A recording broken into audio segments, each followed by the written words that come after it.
Ako si Salde Egbayani from Barangay 23, Lawag City, 46 years old. Ang nakatulong sa akin sa product ng Tao Elevate, yung kape natin na Grace Coffee.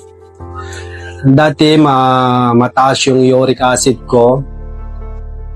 Tapos pag nakainom ako ng mga kape na 3-in-1, nagpapalpitate ako. Tapos tumataas yung acid ko, parang tataas din yung blood pressure ko. Pero nung nakilala ko ng Tao Elevate, lalo-lalo na yung nakita ko na yung Grace Coffee, sinubukan ko i-take nito. Nung nakatake ako ng isa, yun, nasubukan ko ng 3 beses isang araw. Hindi na kumukulo yung tiyan ko at hindi na tumataas yung acid ko. Yung grabe, ang ganda pala nitong Grace Coffee na product ng Tao Elevate. Dahil tuloy-tuloy na yung pagkakape ko, hindi na siya hindi na tumataas yung acid ko. Okay na yung pakiramdam ko sa Grace Coffee. Then trinay ko rin yung ibang products ng Tao Elevate, yung Elevate in 1.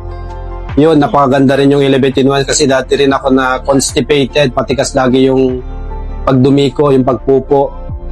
Yun, natulungan din yung Tao Elevate. At saka, ang ganda rin pag tinake mo ito, pag kumbaga gising na siya, tulog ka pa.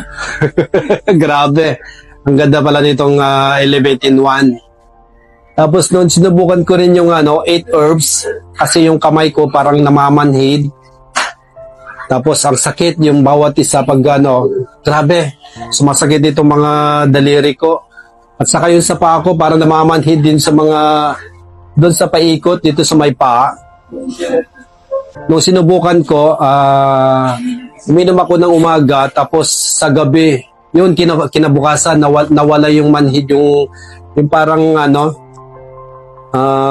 parang tawag nito, pag pinipindot mo walang pakiramdam. Kaya sabi ko, ang ganda pala ng resulta itong 8 herbal at saka yung Elevate in 1. Ito sa gabi pagsabayin ko rin yung Elevate in 1 at saka sa gabi 8 herbs.